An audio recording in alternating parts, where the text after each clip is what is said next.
There's a pawn shop on the edge of Tulsa by the railroad line, where old guitars and wedding rings wait to outrun harder times. One rainy Tuesday afternoon, killing time on my lunch break, I walked inside that dusty room just to get out of the rain. Behind a shelf of hunting boots and yellowed photographs hung a battered violin with a crack across its back. A handwritten tag beneath it read, "Not for sale today." And something about that little note made me stop and stay.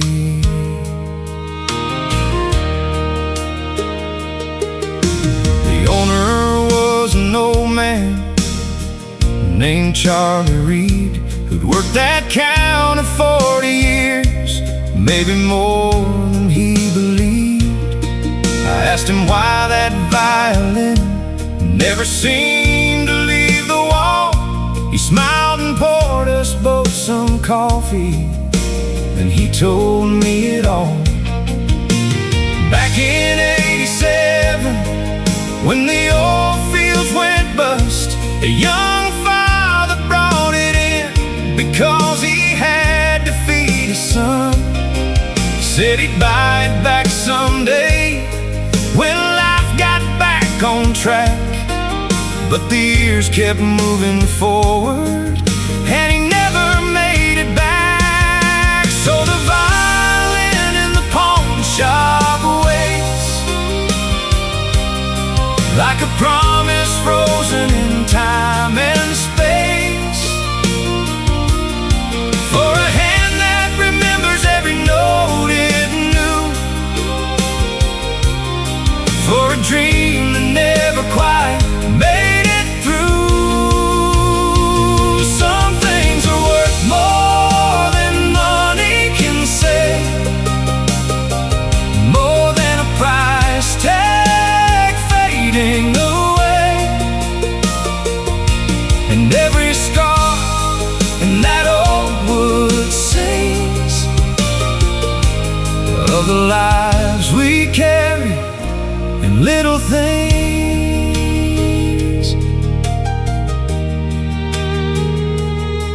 A month later, Charlie called me out of the blue. Said, "You ain't gonna believe who's standing here wanting news." An old man with silver hair and hands worn thin with age had walked into the shop asking about that very case. He said, "My daddy used to play that fiddle every night till hard times took it from him. When I was just a child, he passed before he got it back, but he spoke about it still, and I promised if I found it, I'd bring it home for him." Now the violin from the pawn shop sings in a house where grandchildren gather and dream. Its melody carries across the room like a voice returning after years of silence too. Some things are worth more than money can say, more than a lifetime drifting away. And every scar in that old wood sings of the lives we carry in little things. At night the family gathered on the porch under Oklahoma stars, and for the first time in 40 years they heard their grandfather's song, not from a record or a story told, but from strings alive once more and every note seemed to open up a long-forgotten door. Yeah, the violin from the pawn shop came home after decades wandering alone, and the music filled the spaces time had left behind. Now when the evening settles down and the crickets start their choir, that old fiddle tells a story that survives every fire. 'Cause love don't disappear with years, and dreams don't always die. Sometimes they just wait patiently for the right hands to arrive.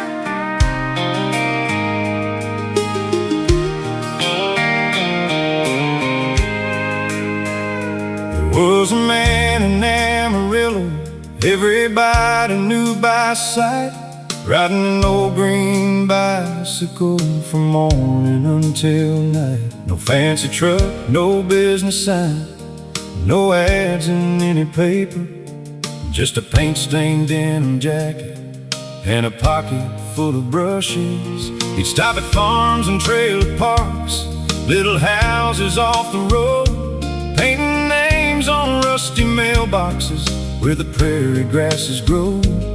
$10 if you had it, free if times were running tight, and somehow every mailbox looked brand new in the evening light.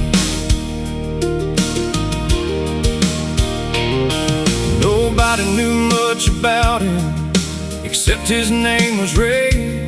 He never talked about the past or where he'd come from anyway. But every Sunday after church, he'd sit beneath the cottonwoods, sketching barns and windmills like nobody else could.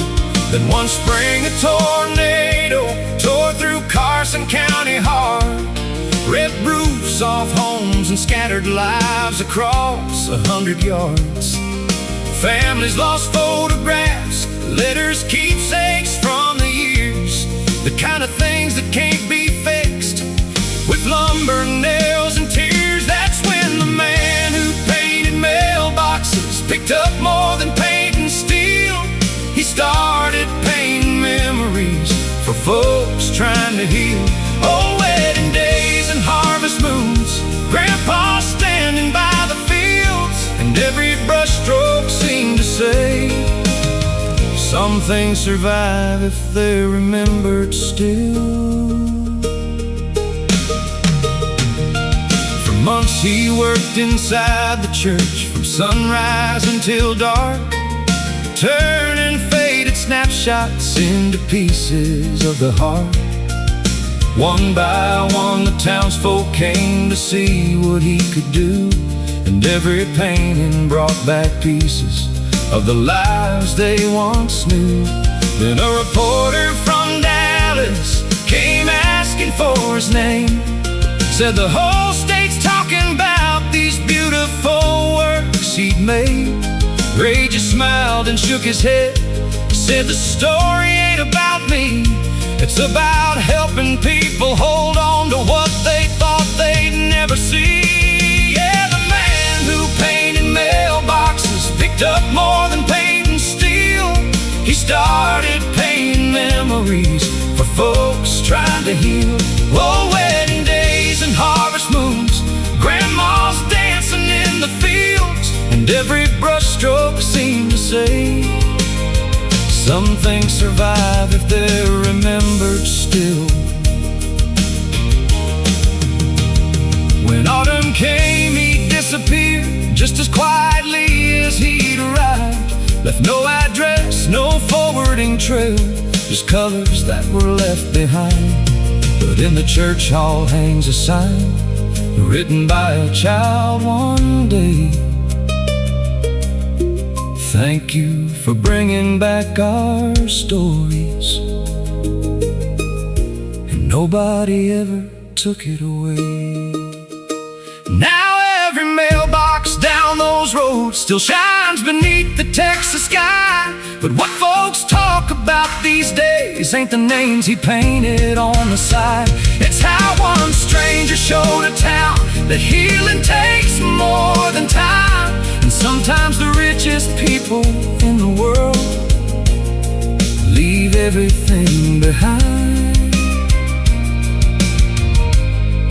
Yeah, sometimes the richest people in the world leave everything behind.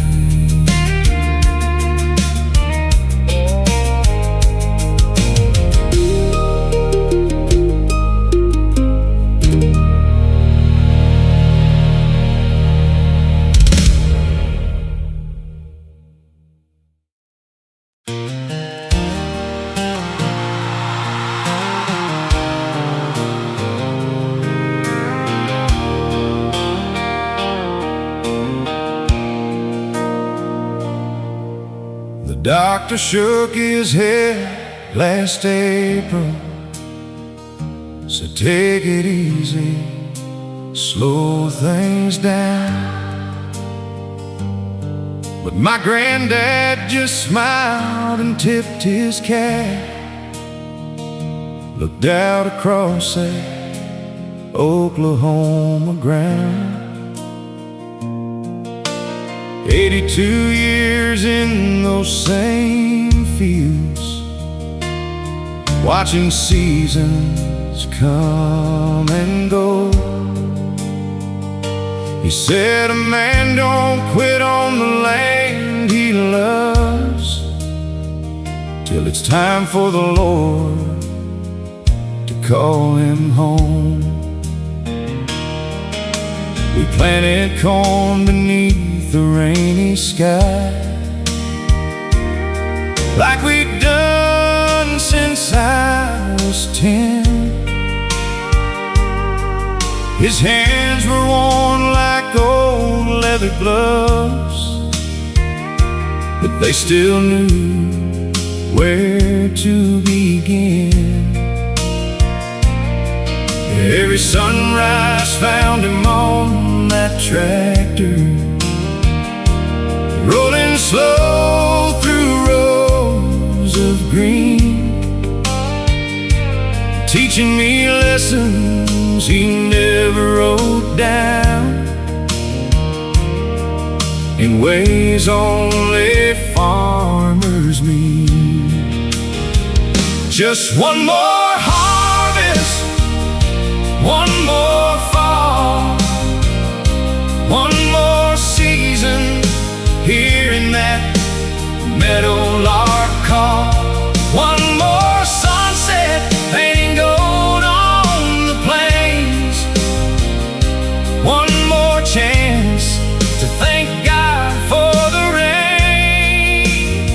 He said, son, life grows fast, don't miss it all. Take time to love the people standing small beside you, and every word still echoes through my heart, like one more harvest before the dark. October came with amber fields waving, the biggest crop we'd seen in years. We worked side by side through the cool morning air,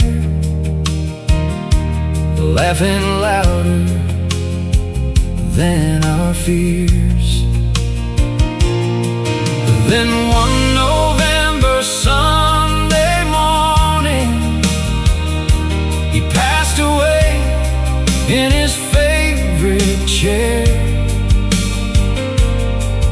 with harvest dust still on his boots,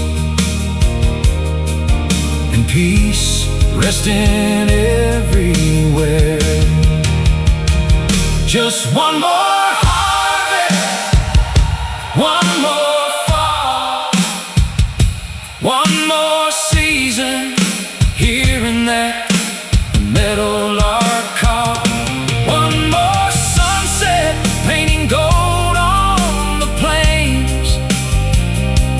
One more chance to thank God for the rain. He said, son, life grows fast, don't miss it all. Take time to love the people standing small beside you. And every word still echoes through my heart, like one more harvest before the dark. Now every spring when the fields awaken and fresh green rises from the earth,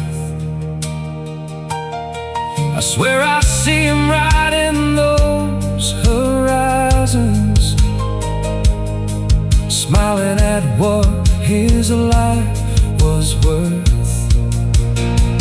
Just one more harvest, that's all he asked. Not riches, not glory, just time that lasts. To watch the weeping beneath the sky and hold the ones he loved nearby. Now I carry on where his story ends. Through every season the good Lord sends, and when the sunset settles on those plains, I thank him for one more harvest again.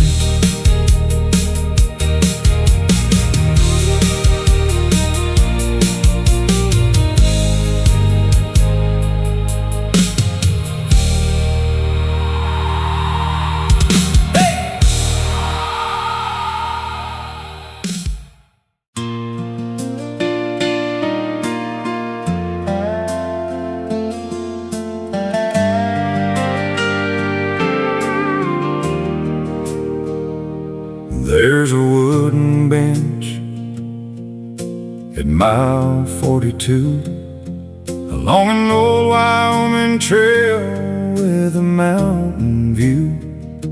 It ain't on any map you'll find in a tourist stand, just a place beside the pines where the wildflowers still dance. I first saw it one September after 14 hours on the road, hauling cattle through the bighorns with a heavy load. The sun was dropping low, painting gold across the sky, and carved into the back were words that caught my eye. If you're tired, sit a while.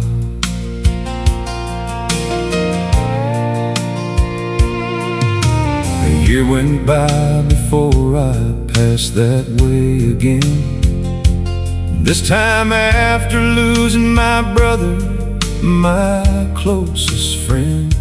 The world felt colder than the snow, building on the peaks, and grief had stolen every answer I was trying to seek. So I pulled over by that bench as evening settled in, found a notebook and a weatherproof box tucked underneath it then, filled with notes from strangers passing through the years, written in faded ink, stained by rain and tears. At the bench at mile 42,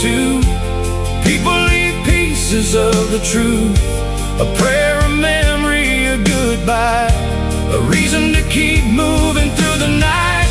Some roads are lonely, that's for sure. Some wounds take longer to endure, but hope keeps showing up somehow.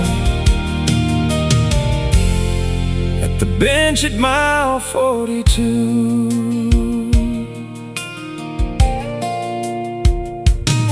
One note came from a trucker who beat cancer in the spring. Another from a young girl learning what forgiveness means. A widow wrote about her husband and the stars he loved to see. And every page somehow felt like it was speaking straight to me.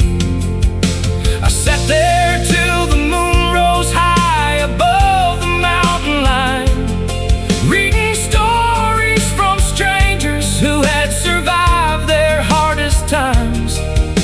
And then I took my pen and wrote my brother's name inside. For the first time since he left, I didn't feel alone that night. At the bench at mile 42, people leave pieces of the truth, a prayer, a memory, a goodbye, a reason to keep moving through the night. Some roads are lonely, that's for sure. Some wounds take longer to endure, but hope keeps showing up somehow.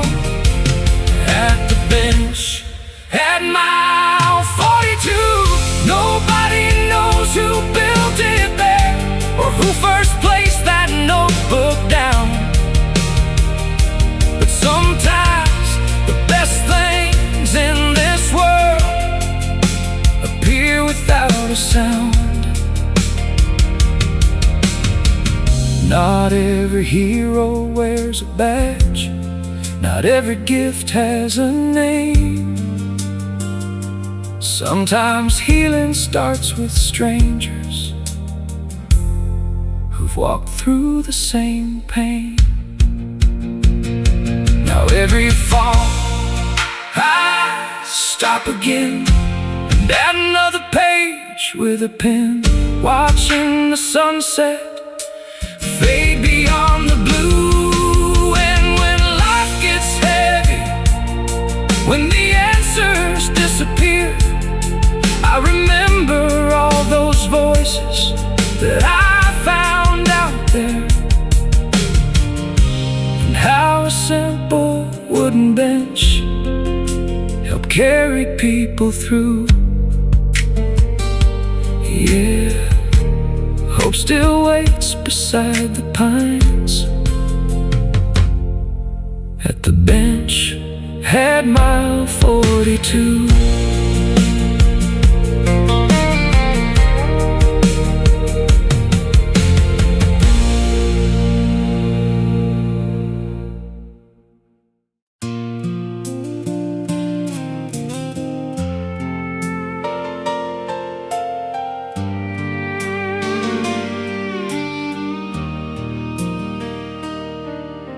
Murphy's Cafe off Route 66. There's a chair by the window, table 6. Every morning at 7, the coffee gets poured, even though nobody walks through that door. Old Joe runs the place like he always has, wipes down the counter, checks the gas, and right beside the jukebox glowing blue sits a plate nobody ever moves.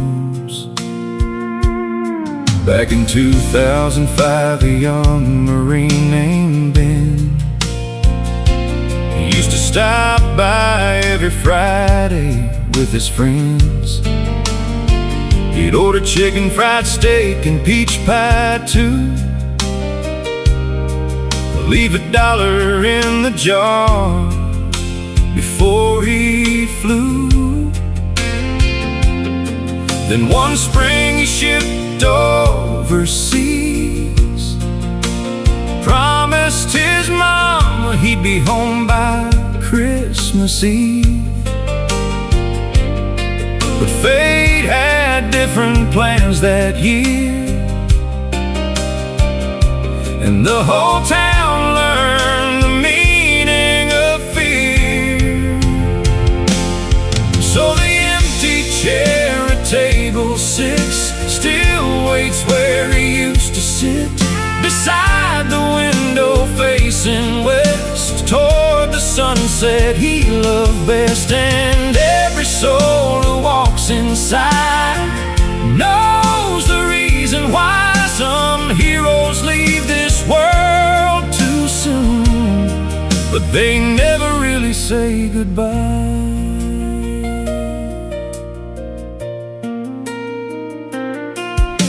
Years rolled by like freight trains in the night. Kids grew up and the town changed with time. The old gas station closed, the hardware store moved on, but that chair stayed right where it belonged. Then one July afternoon, a little boy asked why his grandpa always tipped his hat when he walked by. The old man smiled and pulled up a seat and told a story every child should keep, about the empty chair at table 6, still waiting where he used to sit, beside the window facing west, toward the sunset he loved best. And every soul who walks inside knows the reason why some heroes leave this world too soon, but they never really say goodbye. No statue stands in that small town square, no headlines carry his name anymore, but sometimes the strongest monuments are the ones behind ordinary doors. A cup of coffee, a faded photo, a place nobody dares replace, because memory lives a little longer when love is given space. And the empty chair at table 6 still waits where he used to sit, while the morning sun spills through the glass, and another year quietly passes. New faces come, old faces go. That's how life unfolds, but every heart that learns his story carries a piece of him forward. Yeah, the empty chair at table 6 ain't empty after all.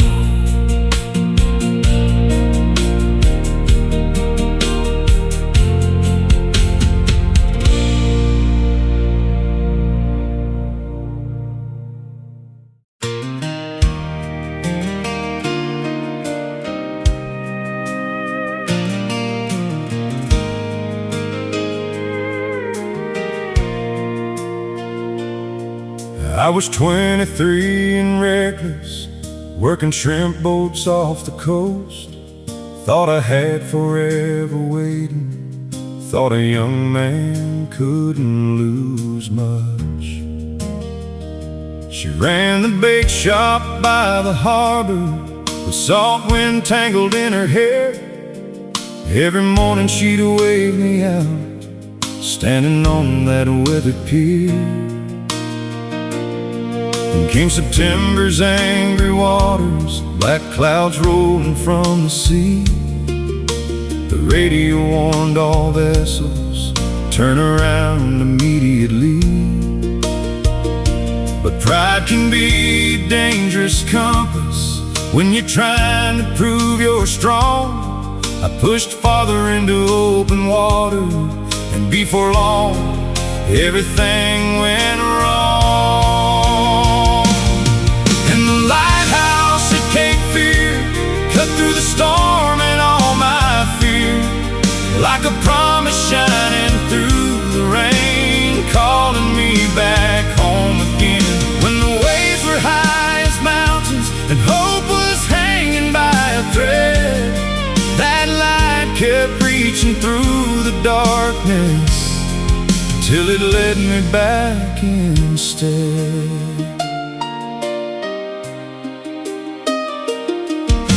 The engine died around midnight and the sea threw me around.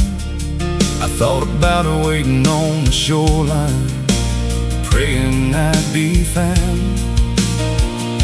Then through the sheets of rain and thunder, a single beam broke through the black. I pointed my bow toward that light and somehow found my way back. And the lighthouse at Cape Fear cut through the storm and all my fear, like a promise shining through the rain, calling me back home again. When the waves were high as mountains and hope was hanging by a thread, that light kept reaching through the darkness till it led me back instead. That was 20 years ago this autumn. Now my hair's turning gray, and every time I pass that shoreline, I still bow my head and pray. Some lights are built from stone and steel, some shine inside a faithful heart, and both can save a drifting soul when the world falls apart. Yeah, the lighthouse at Cape Fear still stands against the passing years, and every time its beam sweeps by, it reminds me how close I came that night. I got the girl, we raised a family, built a life beside the sea, and it all began with the light in the storm that refused to give up on me. Yes, miracles don't make the news, they just got a man back home.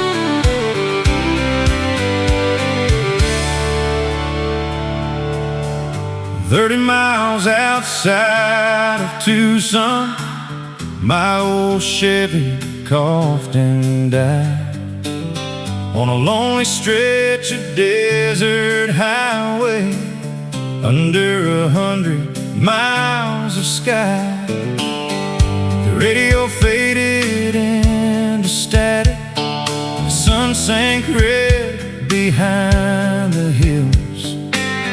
I kicked the tire and laughed at my luck as the evening air turned still.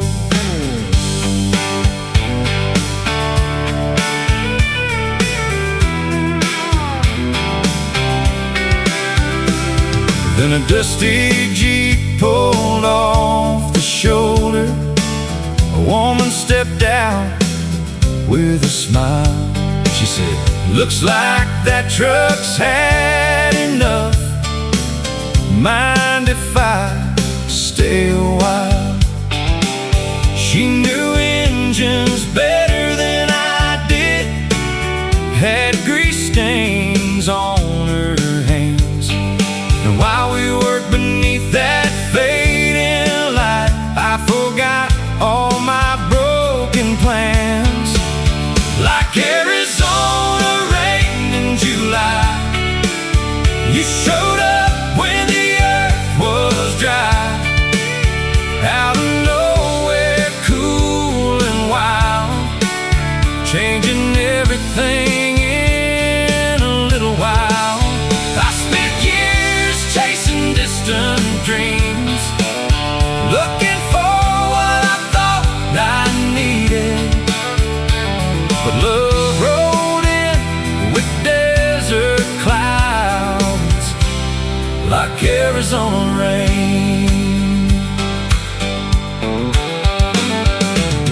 We found a roadside cafe open late, just past an old gas station sign. Talked until the waitress stacked the chairs and the stars took over the night. She told me she'd been running too from a life that didn't fit. Funny how two strangers on a highway can find exactly what they missed. Like Arizona rain in July, you showed up when the earth was dry. Out of nowhere, cool and wild, changing everything in a little while. I spent years chasing distant dreams, looking for what I thought I needed. But love rolled in with desert clouds, like Arizona rain. The next morning brought a thunderstorm, dark clouds drifting across the plain. She laughed and pointed at the horizon, said, guess somebody knows our names. And for the first time in a long, long while, I wasn't in a hurry to leave. Like Arizona rain in July, you turned a dead-end road into a new life, a broken truck into a story, and a lonely heart into something alive. Now every summer when the monsoons roll and thunder echoes through the canyons again, I thank the heavens for that desert road and the day you came. Like Arizona rain, yeah, some blessings don't fall twice, but one good storm can change your life.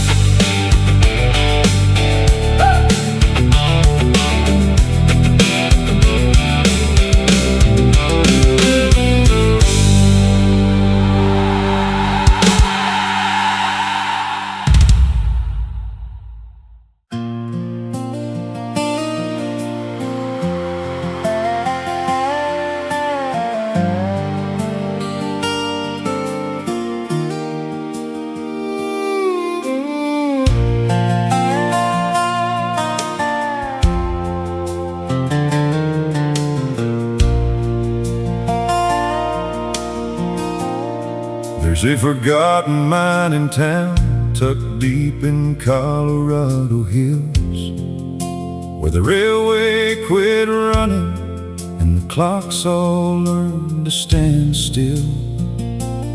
Most folks packed their lives in boxes when the silver dried away, but old Walter Green stayed behind and watched the years decay.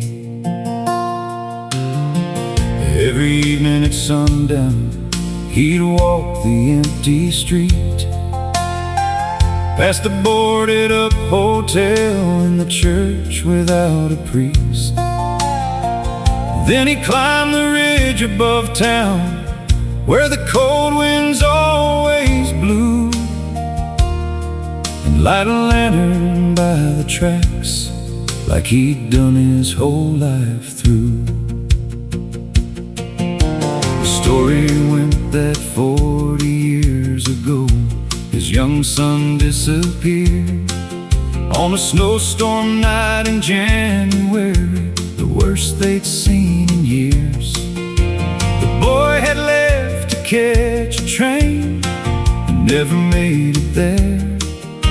Nobody found no final words, just questions in the mountain air. People called it foolish hope, a wound that wouldn't heal. But Walter never missed a night, no matter how he'd feel. Through blizzards, floods, and summer heat, through every passing year, that lantern kept on burning bright for someone who might appear. And the last lantern in Black Creek still shines where the old rails meet, like a promise made that never broke, like a prayer rising through the smoke. When the whole world says let go, some hearts refuse to lose their hope. So the last lantern in Black Creek burns for the one who never came home. One October evening, when the aspens turned to gold, a stranger stepped off a freight train, looking tired, gray and old. He stood beneath that lantern light with tears upon his face, and stared toward the silent town like he recognized the place. Walter heard the footsteps coming down the gravel road. At first he thought the mountain wind was playing tricks again. But when the stranger softly said, "Dad, it's finally me," 40 years of sorrow broke like rain into the sea.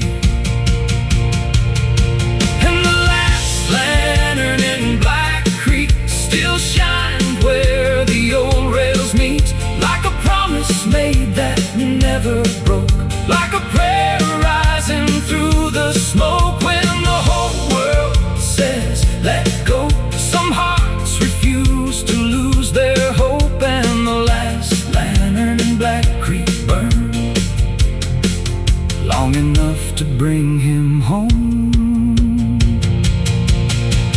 No one ever learned the whole story, where the years had taken him away. Some mysteries belong to heaven, and some are better left that way. But every soul in that old town still talks about that autumn night, when hope outlived the hands of time and faith outshined the dark. Now the lantern's gone from Black Creek, the tracks lie quiet in their sleep, but the legend travels mountain winds through every valley, ridge and stream, that sometimes love keeps waiting long after reason says it's done, and sometimes one small light can guide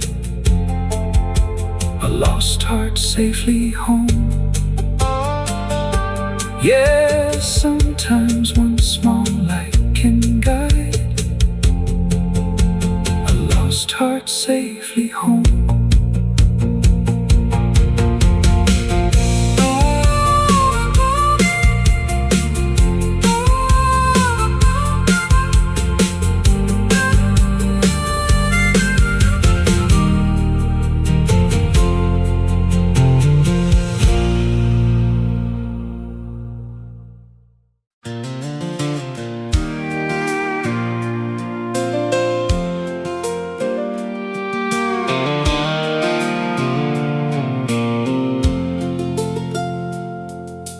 Grandpa's toolbox sat untouched for nearly 5 long years in the corner of the garage, collecting dust and memories. Rusty wrenches, bent up nails, receipts from '72, and 100 little pieces of a life nobody knew. One Saturday in early spring, I finally opened it, just looking for a socket set to fix a fancy bed. But underneath the bottom tray, folded tight and worn, was a hand-drawn map on yellow paper, weathered, stained, and torn.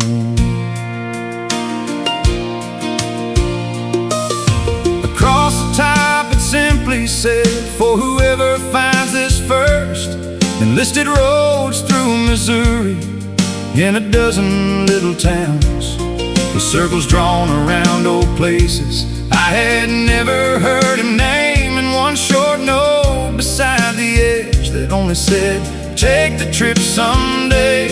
So I loaded up my pickup and headed down the line, following that faded map, one county road at a time.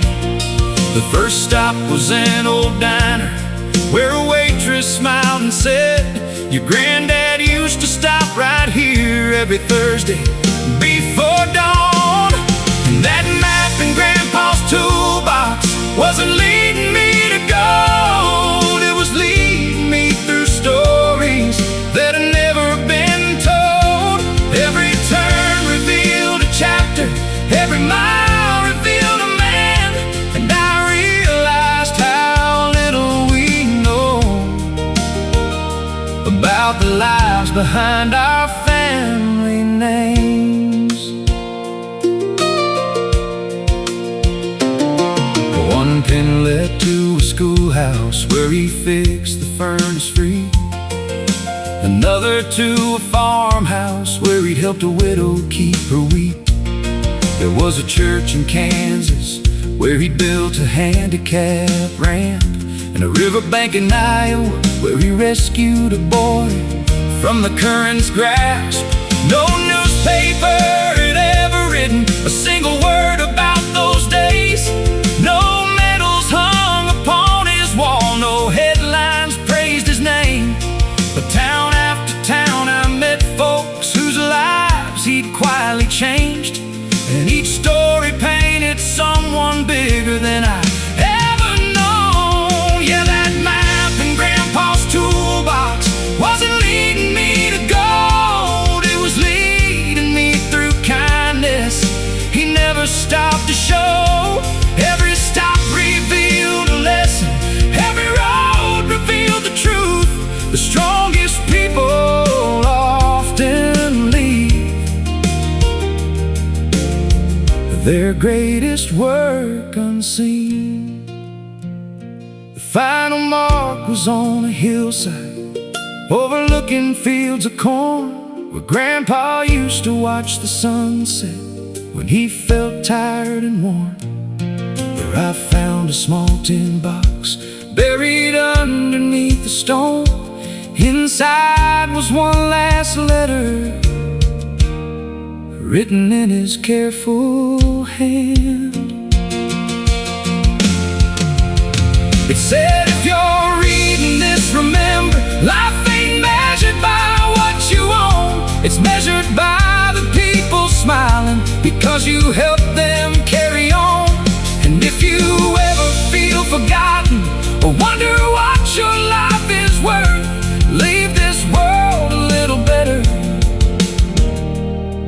than the day you found it first. Now that map hangs in my hallway, where I see it every day. And whenever I get lost, it still shows me the way.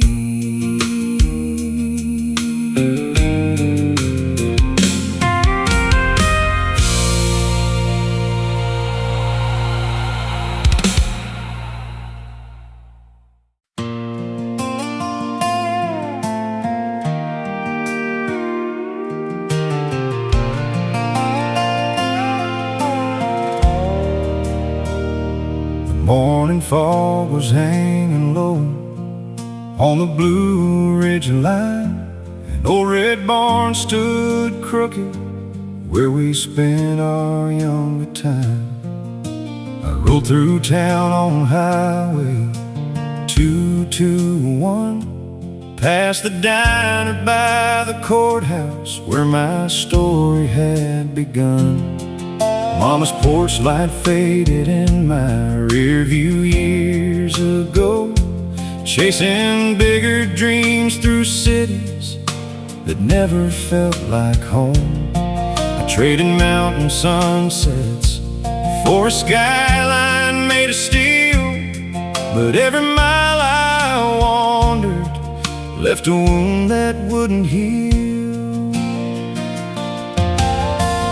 Worked the night shift winters in the cold Tennessee rain, carried more regrets than dollars, riding freight trains through the pain. Then a letter from my brother showed up worn and stained with age, said, "Dad still leaves your fishing pole beside the river every day." I stopped beside an overlook as daylight slipped away, watched the mountains turn to shadows, and I heard my conscience say, some roads are meant for leaving, some are meant to bring you back. And I finally turned the wheel toward the life I used to have. I'm coming back to the Blue Ridge Hills, to the church bells ringing and the whippoorwills, to the front porch stories and the river bend, where the hard times broke me and the healing began. Every wrong turn led me where I needed to go, through the storm, through the heartache, through the winding roads.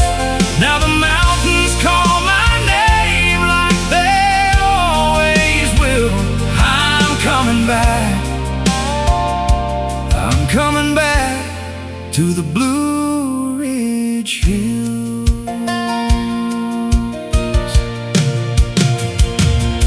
Dad was standing by the mailbox when I pulled into the drive.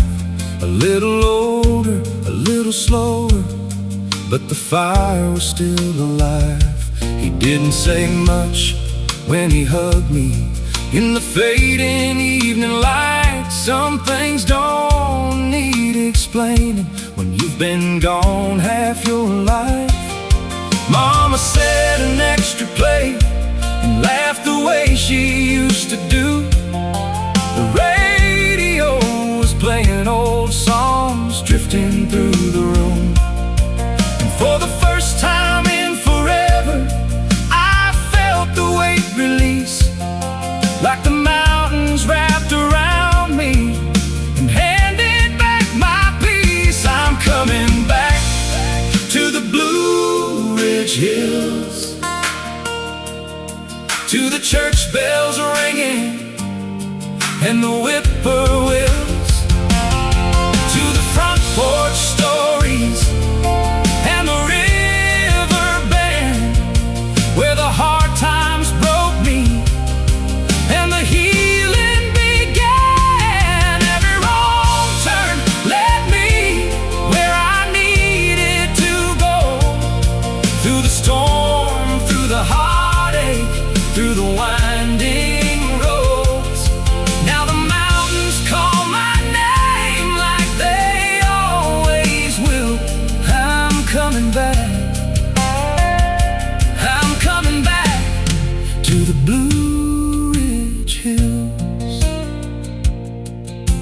can spend your whole life running from the boy you used to be, but the roots beneath your footsteps grow deeper than you see.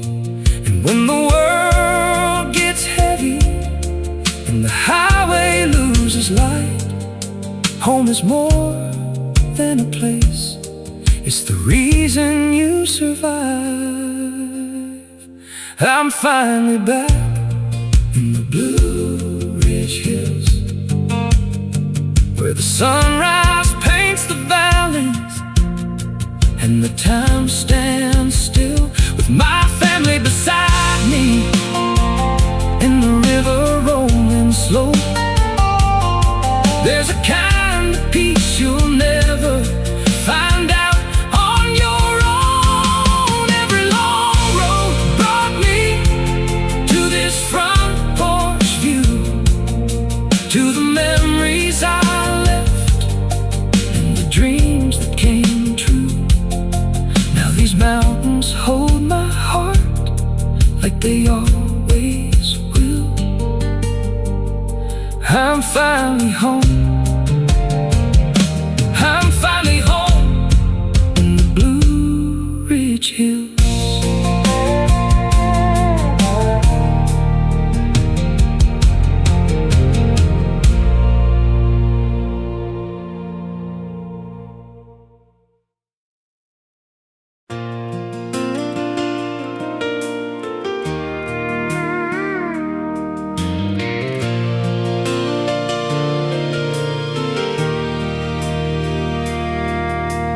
First snow hit the fence lines yesterday, dusting all the cattle trails in white. I was patching up a gate on the north side ranch when I saw a truck roll in at twilight. 3 years gone since she drove away, leaving nothing but a note in a rain. Now she's standing by the old windmill like she never missed a thing.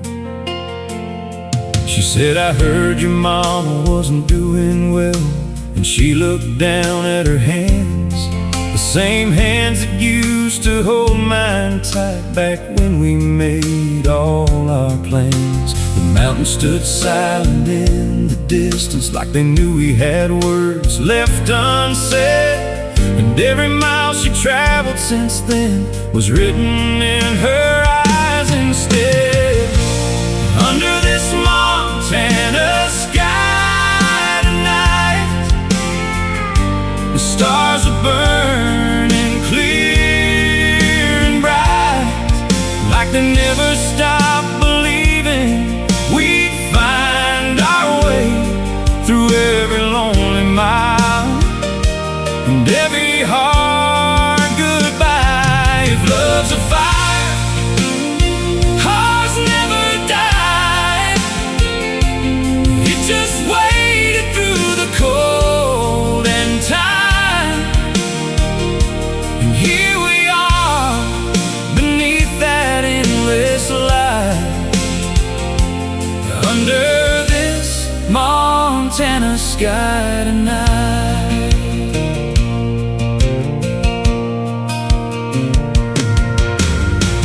Mama smiled when she walked through the door, like a prayer had finally come true. Coffee steamed on the kitchen table, and the whole room felt brand new. We talked until the moon climbed high, about the years we can't get back. Then she reached across and touched my hand, and somehow closed every crack. Under this Montana sky tonight, the stars are burning clear and bright, like they never stopped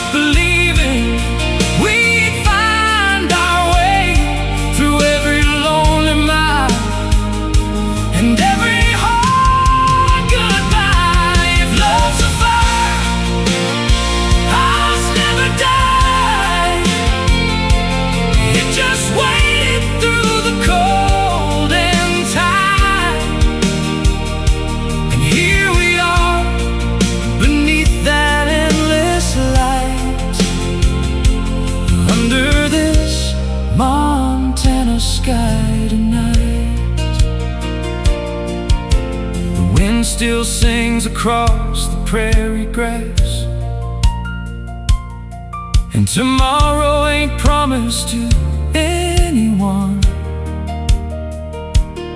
So I pulled her close and whispered low, I'm done running from what we've become. Under this Montana sky tonight, I can finally see my life. Not in the dreams I chased too far away, but in the arms that held on through the fight.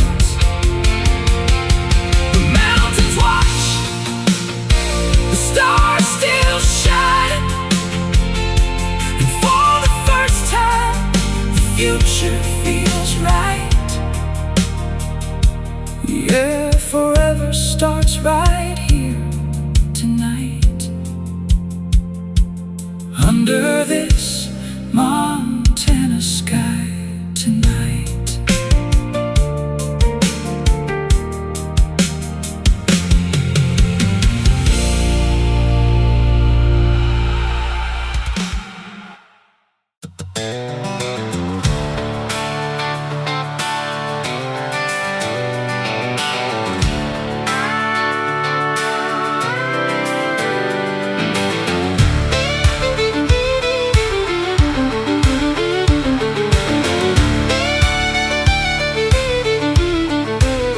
There's a pair of work boots hanging from the old water tower just outside a town called Red Oak, Oklahoma. Faded leather, cracked and worn, swinging in the prairie wind since before I was born. As a kid, I'd ask my daddy every time we'd drive by, why's nobody taking those boots down from the sky? He'd just grin and say, one day you'll understand. Then he'd shift that old truck into gear and head across the land.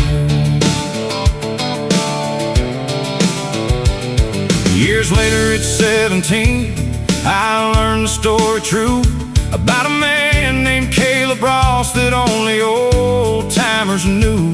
He worked every ranch for 50 miles around, fixing fences after storms when they came crashing down. One summer brought a wild wildfire racing through the plains, the kind that turns the daylight orange and makes grown men pray. When the flames jumped Miller Creek and headed straight for town, Caleb stayed behind to help while everybody else got out.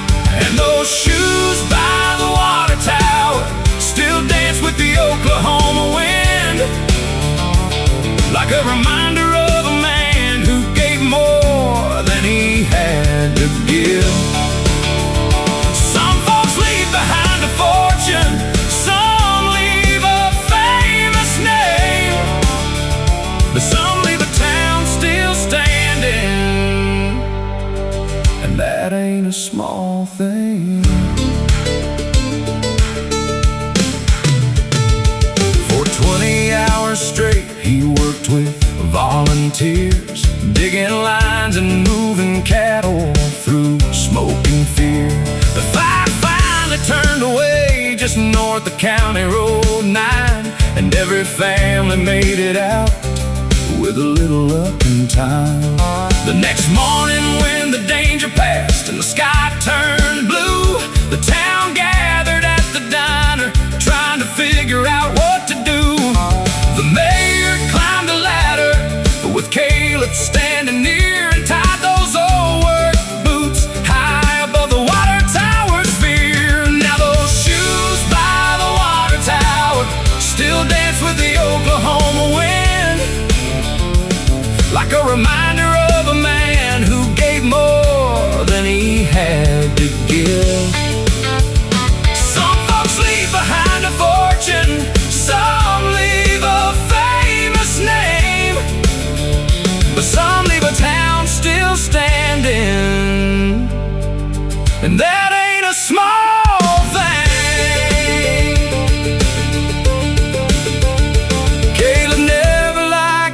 preacher, never made a speech or boast. Said I only did what anybody would have done. But everyone knew better, 'cause when fear was running wild, he chose to stay and fight, while others ran for miles. So the shoes by the water tower still catch the evening sun, watching over fields of wheat and children out having fun. And every new generation asks why they're hanging there. Then somebody tells the story, and Caleb's still with us somewhere. Yeah, those shoes by the water tower still dance in the prairie air.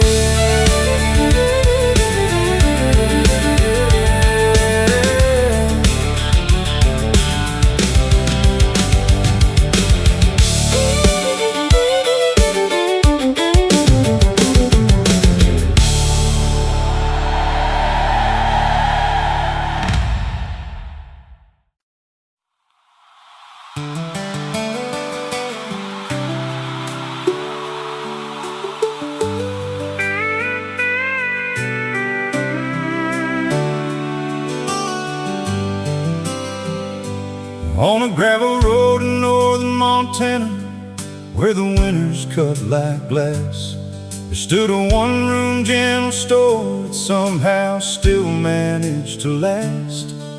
The sign was faded, the floorboards grown, the coffee pot stayed warm, and folks stopped in for more than feed whenever there was a storm. Oh, Miss Evelyn ran the place since 1979. She knew every kid, every ranch, every hard and troubled time. But what folks talked about the most was a rusty iron key hanging from a nail above the door for everybody to see.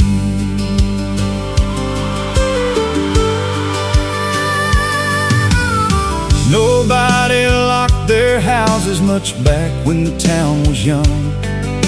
But times changed like the weather, and trust grew harder to come by. Still that key stayed hanging there through every passing year. And if you asked Miss Evelyn why, she'd smile and say it's here. For the day somebody needs it more than pride will let them say. For the day a soul gets stranded and can't find another way. And she'd pour another coffee and go back to her routine, leaving folks to wonder for what she really meant.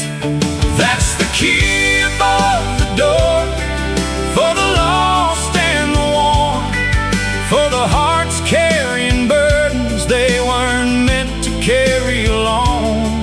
When the road gets dark and lonely, when hope gets hard to find, there's still a place in this world where somebody leaves a light behind.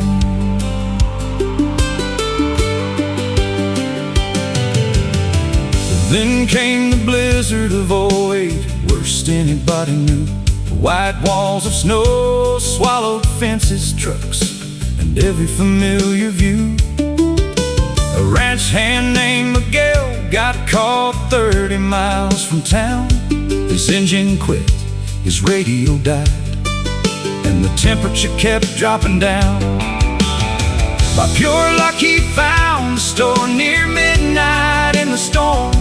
The windows dark, the streets deserted, not another soul around. But there beside the entrance, hanging where it always had been, was that rusty iron key and a note tucked underneath. It said, if you're reading this tonight, come inside outside and get warm. And there's soup in the freezer, blankets in the back room. Pay it forward when you can. That's the key above the door, for the lost and the worn, for the hearts carrying burdens they weren't meant to carry alone. When the road gets dark and lonely, when hope gets hard to find, there's still a place in this world where somebody leaves a light behind. The next spring folks gathered round and asked Miss Evelyn why. She said, my daddy taught me something before the day he died. He said, kindness ain't kindness if it waits for recognition. The best things people do are usually done unseen. Now the key above the door still hangs where it hung before, and travelers tell stories about what that little town stands for. Not the mountains or the cattle, not the rivers running wide, but the simple faith that somebody will help you through the night. Yeah, the key above the door still leaves a light behind.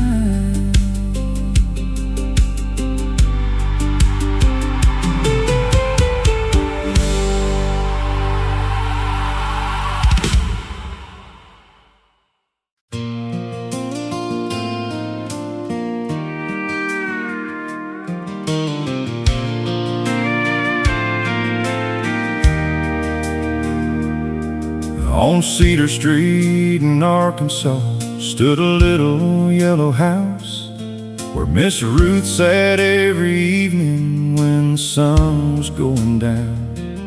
She'd stitch this beside the front porch swing with a basket at her feet, adding patches to a quilt nobody had ever seen complete. Some came from a soldier's jacket, some from a baby dress, some from church choir robes worn on Sundays at their best. Every scrap had someone's story, some between the seams, like a map of all the lives that built that little community. For 30 years folks dropped off pieces of their past, a work shirt from the sawmill, a ribbon from a graduation cap. And nobody really knew what Ruth intended it to be, but she'd smile and say, you'll understand eventually. Then one April night a fire swept through downtown fast, the feed store, bank and barber shop, and disappeared in ash. The town hall burned to the foundation, records lost in smoke, and with them went a century of stories people hoped they'd always hold. That's when she brought out the quilt on Cedar Street, spread it wide for everyone to see. Every patch of name, every thread of memory, every color telling where we've been. When the photographs were gone, when the old records disappeared, that quilt became the history we thought we'd lost that year.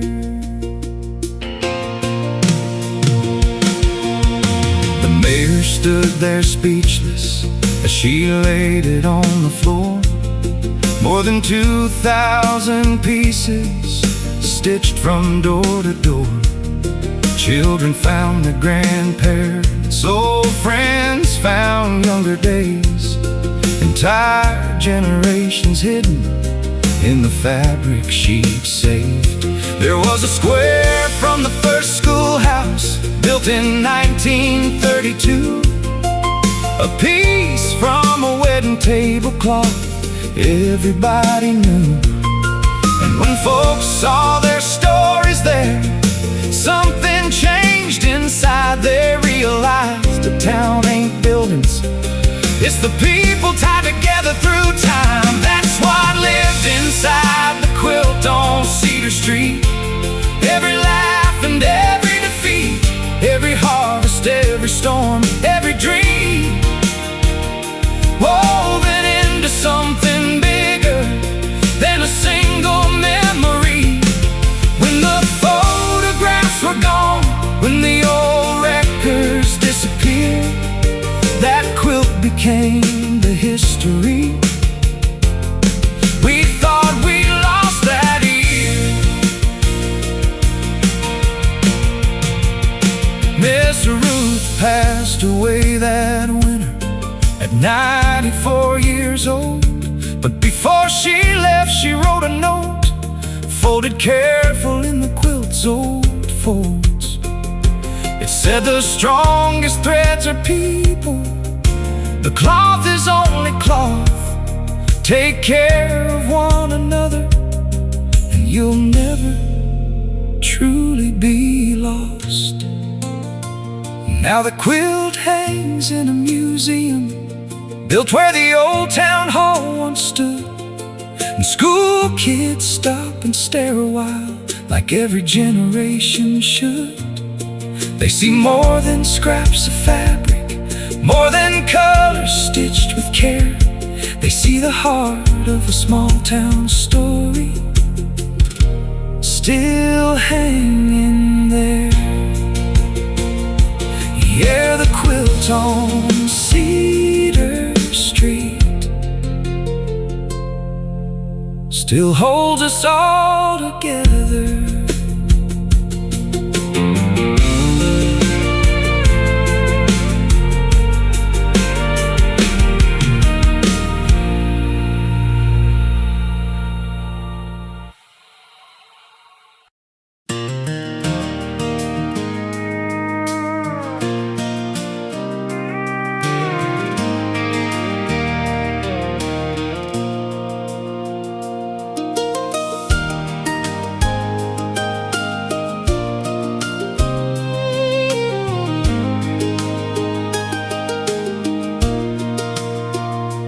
Main Street, Tennessee, late July heat.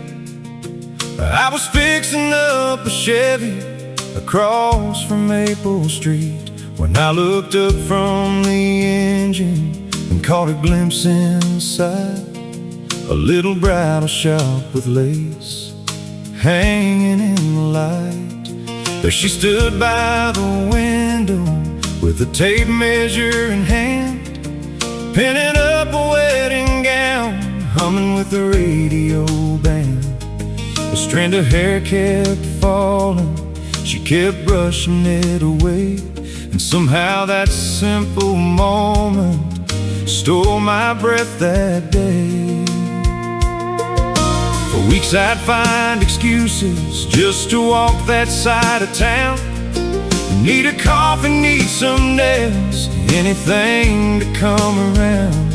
She'd wave through the glass and smile every time we met, the kind that makes a man believe in things he ain't believed in yet. Then one Friday after closing, as the sun was sinking low, I finally crossed the street instead of letting another chance go. We talked until the courthouse clock struck 10:30, and before I drove away, I knew I'd see her again. She was a dress in the window, the answer I never knew I needed, like a light shining soft through the evening glow. When my heart had nearly quit believing, she didn't crash into my life like a storm rolling through sunset, painting everything new. And every road I traveled led me somehow to the dress in the window and the girl I fell into. 3 years later on a Sunday, church bells filled the air. The whole town gathered smiling as she walked down the aisle there.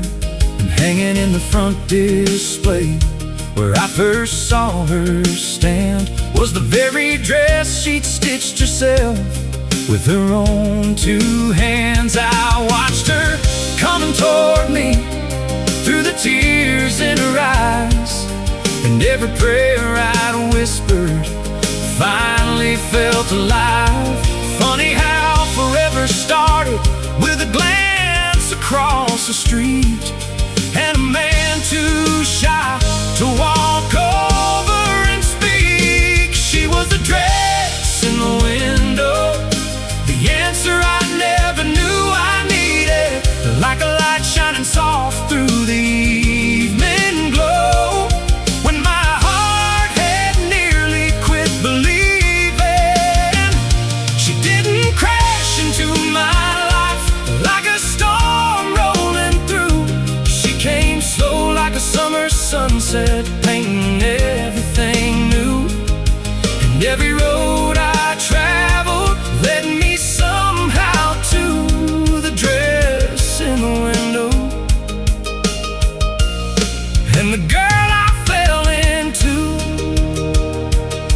Now there's a little girl sleeping upstairs tonight with her mama's green eyes and her smile so bright. And sometimes when I lock up the garage after dark, I still look across Main Street and thank God where it all started.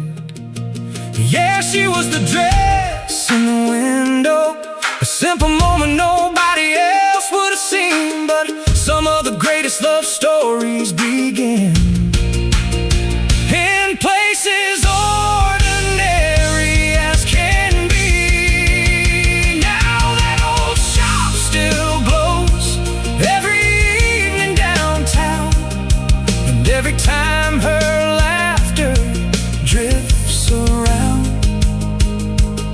I'm reminded that forever sometimes starts with a view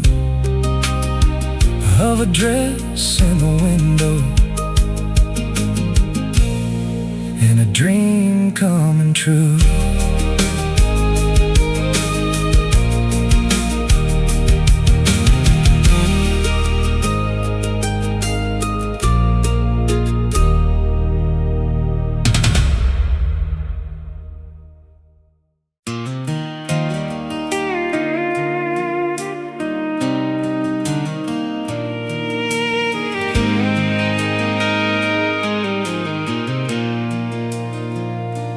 Bought an old farmhouse outside of Lexington, white paint peeling off porch, leaning toward the sun. The realtor said it's been empty near 30 years or more, the kind of place where memories still creak through every floor. I spend my Saturdays fixing boards and patching cracks, pulling down old wallpaper nobody wanted back. Then one rainy afternoon, behind a bedroom wall, I found a faded envelope that looked like it survived it all. The paper smelled of dust and time, the ink was turning brown. It started to whoever finds this, if this house is still around. It was written by a farmer's wife in 1953 to a child she was carrying, but knew she'd never see. She wrote about the dog they had, the willow by the creek, how his father sang while working and prayed before he'd sleep. She said, if life gets hard someday, don't let bitterness take root. The strongest hearts are often grown where storms have passed on through. And I read every word by the light of a lamp, like a voice reaching out through the years and the dust, from a woman I never know, in a world long gone away, still finding a way to say, hold on to the people you love, don't wait too long to speak,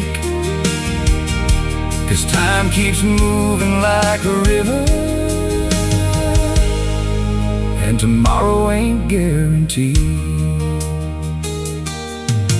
I couldn't stop thinking about that letter for days, so I started digging through records, old archives and names. Turns out she passed that same year, before her son was born. And he grew up in that farmhouse where she never saw him grow.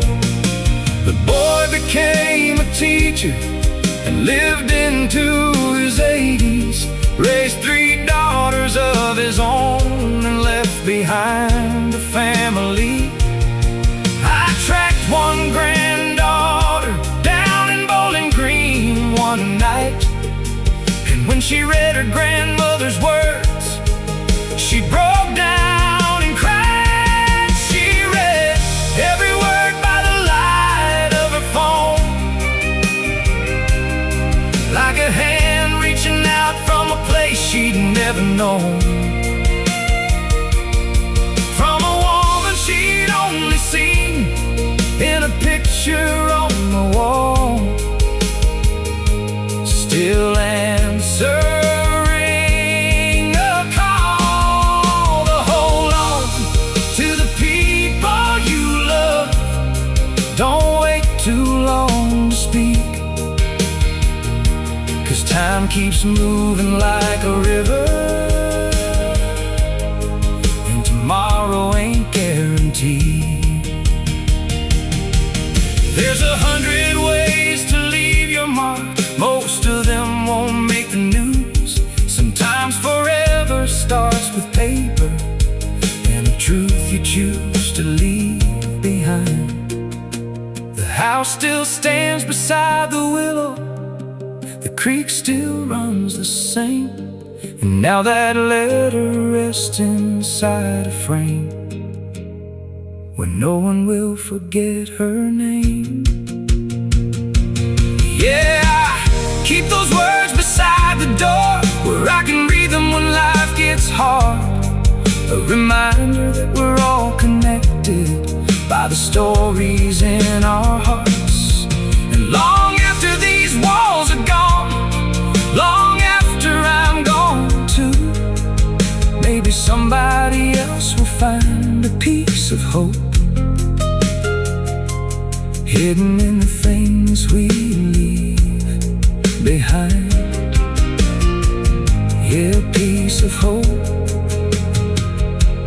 hidden in the things we leave behind.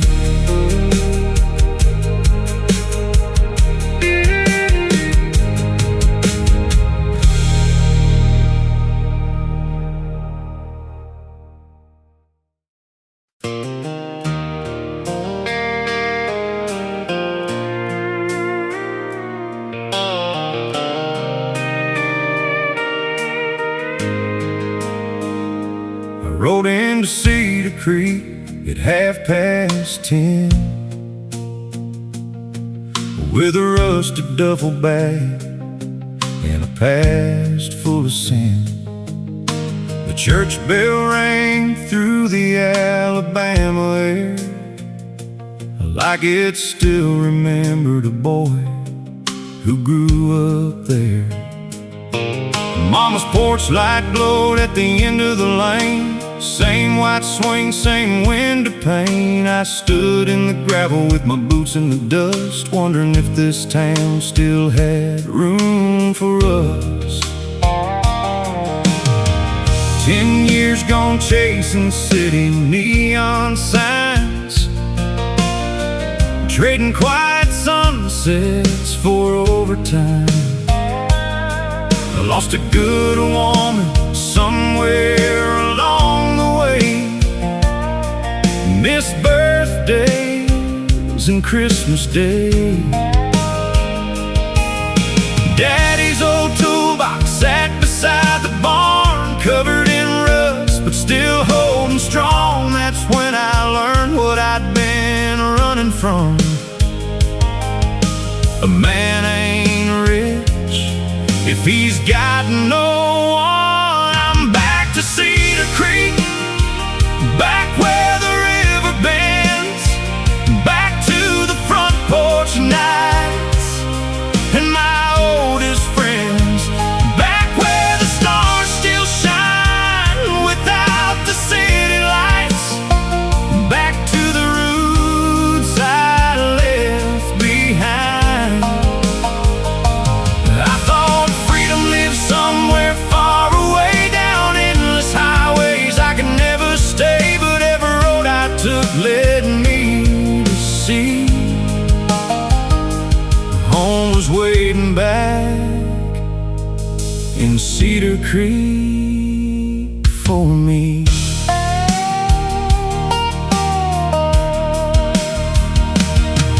Now the wheat fields dance in the evening wind, and the boy I was is alive again. Mama laughs while the coffee brews, talking about all the things I used to do. The scars are there, but they don't define. Every wrong turn shaped this life of mine, and when the sun drops low beyond the trees, I finally feel a little peace. I'm back to Cedar Creek, back where the river bends, back to the front porch nights and my oldest friends, back where the stars still shine without the city lights, back to the roots I left behind. I thought freedom lived somewhere far away down endless highways I could never stay, but every road I took led me to see home was waiting back in Cedar Creek for me.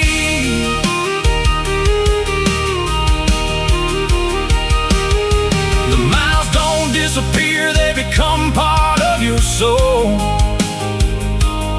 Every broken mile marker helped me find the road,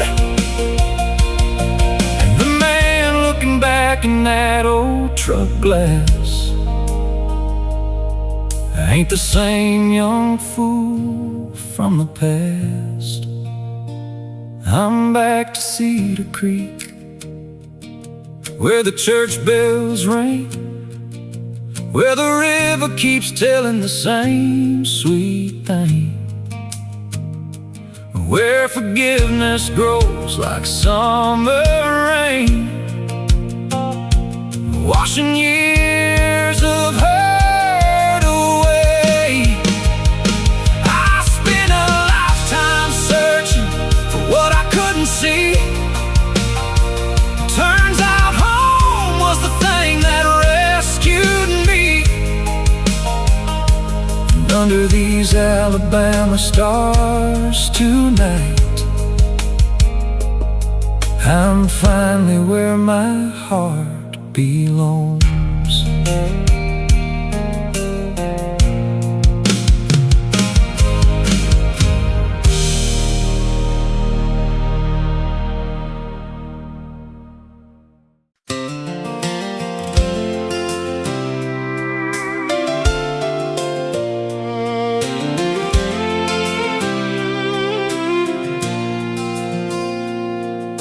scoreboard lights were flickering above the 50-yard line. October wind rolled through the stands on a cold Nebraska night. I sat alone on the top row where I used to hear them cheer. Now the bleachers felt a little bigger with every passing year. There was a time I wore that jersey with my number on the back. Thought Friday nights would last forever underneath those stadium lamps. But life moves faster than a fastball and stronger than your plans. One day you're chasing glory, next day you're shaking working hands. Now I punch the clock at sunrise at the grain mill by the tracks. Got 2 kids who wear my old cleats and a mortgage on my back. The mirror shows a little gray where the dark used to be, and the dreams I thought I'd lost are staring from the stands at me. My oldest boy ran onto the field wearing number 23. Same nervous smile I used to hide before the referee's whistle blew for me. And suddenly I understood what all those years were for. Some victories arrive much later than the ones you keep in score. Give me one more season of sunsets and small town lights, one more harvest moon hanging over Friday night, one more chance to stand beside the people I call mine. 'Cause the best things in this life don't last forever, they just borrow time. One more season of laughter around the kitchen table, one more season of faith when life gets unstable. Every year keeps teaching me what matters most to hold. You don't count your life in trophies, you count it in the souls. The game was tied in the 4th quarter, with 2 minutes left to play. My boy threw a pass downfield, and the whole town lost its mind that day. The crowd erupted like thunder rolling across the plains. But what hit me harder was the pride running through my veins. Afterward we drove home slowly beneath the starry sky. He talked about the winning play while I just smiled and drove, because someday he'll leave this town and chase a dream beyond these roads. And when he does, I hope he learns the thing I finally know. Give me one more season of sunsets and small town lights, one more harvest moon hanging over Friday night, one more chance to stand beside the people I call mine. 'Cause the best things in this life don't last forever, they just borrow time. One more season of laughter around the kitchen table, one more season of faith when life gets unstable. Every year keeps teaching me what matters most to hold. You don't count your life in trophies, you count it in the souls. The wheat turns gold and falls away, winter comes and spring returns again. The years keep rolling like a train, but every season leaves a gift behind. And when the final whistle blows, I won't remember every score, I'll remember who was standing there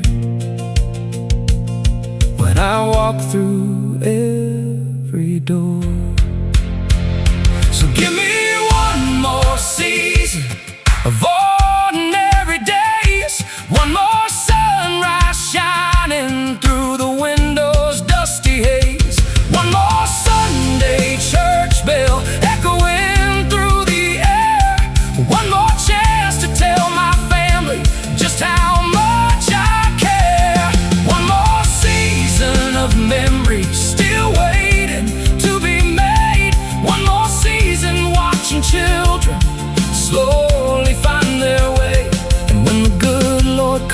home beyond these fields of gold. I'll thank him for the seasons more than anything I own.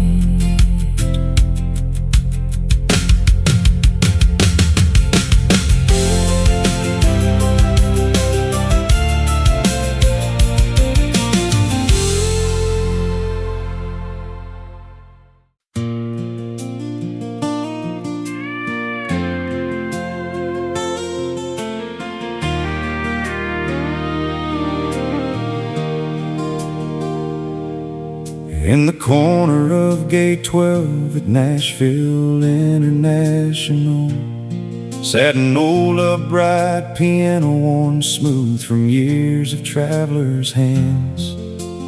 Businessmen, young dreamers, soldiers heading overseas would stop and play a song or two before disappearing with the breeze. Most folks walked right past it, chasing flights and deadlines fast, never knowing every scratch upon that wood belonged to someone's past. But every Tuesday just past noon, an old man took that seat and played melodies so beautiful the whole terminal grew still. Nobody knew his story much, except he wore a faded cap and carried a photograph folded in his jacket flap. One afternoon I missed my flight and wound up listening near. When he started playing Amazing Grace, I noticed tears. After the crowd had drifted off, I finally asked his name. He smiled and said, "I'm Walter, music's why I came." Then he pointed to the photograph he'd carried all those years, a young woman at that same piano, smiling ear to ear. At the piano at Gate 12, time slows down for a little while. Strangers become stories, and sorrow learns to smile. Every note carries somebody, every chord recalls a name, and for a few sweet minutes, we're all travelers just the same.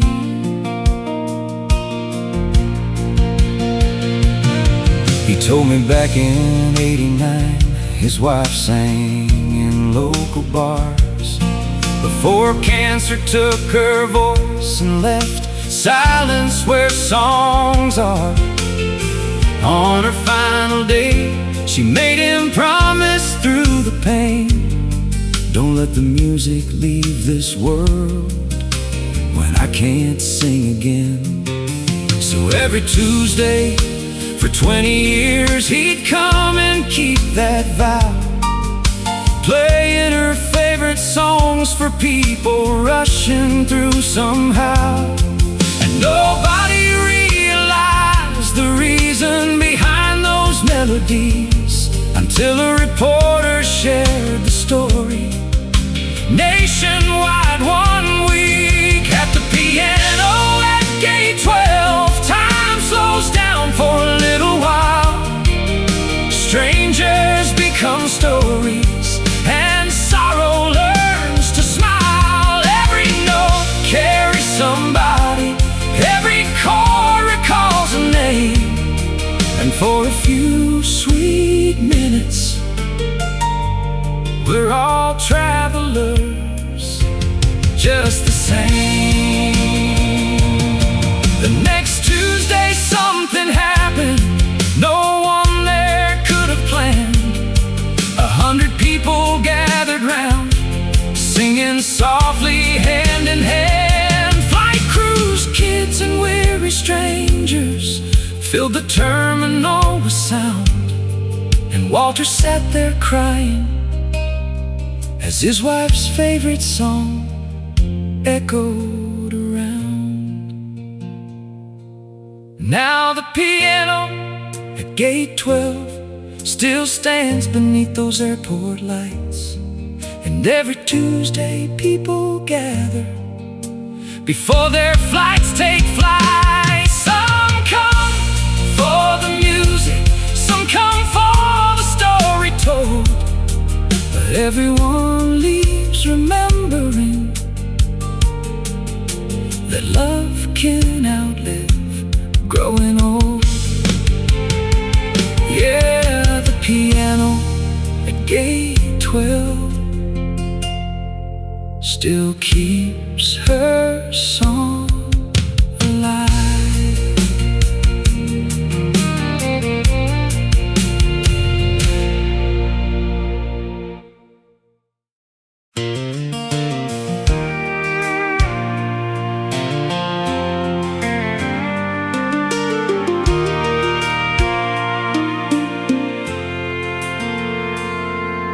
The auction sign went up in June beside the county road, right where my granddad carved his name in a cedar fence post.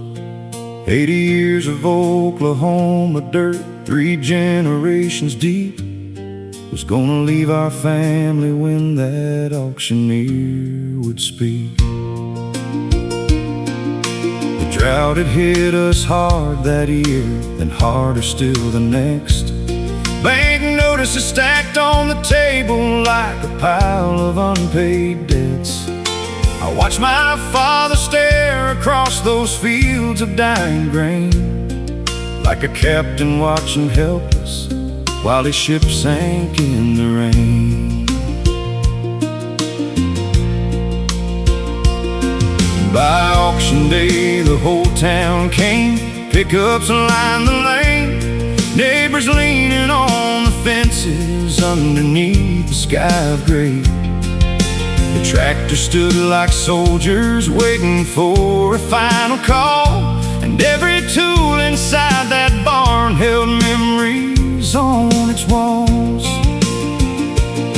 The auctioneer climbed on the trailer, cleared his throat and smiled, started reading numbers fast while Mama held back tears. Then from the crowd old men stepped up, folks I'd known my whole life through, and one by one they started doing something nobody expected them to do. When the auction bell rang loud that day, the town stood up instead of walking away. They bought the plows, they bought the trucks, then handed every piece right back to us. And I learned right there beneath those clouds, a man ain't rich because he's proud, he's rich because when times get rough, there's a town behind him strong enough. Mrs. Parker bought the combine that her husband used to run. The sheriff bought the cattle gates, the preacher bought a gun. Not for keeping, just for saving what we thought was gone for good.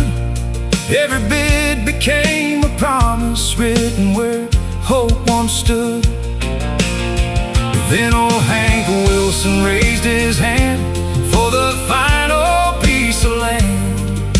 Silence fell across the crowd as he made his stand. He bought the acreage outright, then turned toward my dad and said, "This farm belongs to your family, that's all that needs be said." When the auction bell rang loud that day, the town stood up instead of walking away. They bought the plows, they bought the trucks, then handed every piece right back to us. And I learned right there beneath those clouds, a man ain't rich because he's proud, he's rich because when times get rough, there's a town behind him strong enough.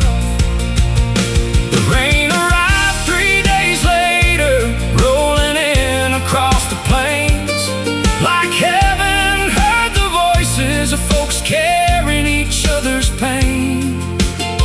Some things grow better than wheat fields, Some things run deeper than roots, and when the world starts breaking, it's people that pull you through.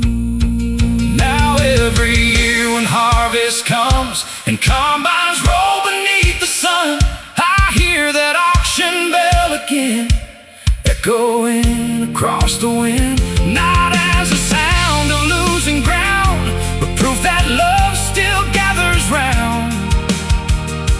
And if this farm outlives my days, I'll thank that town in 1,000 ways. Yeah, the auction bell still rings somehow in every golden harvest now.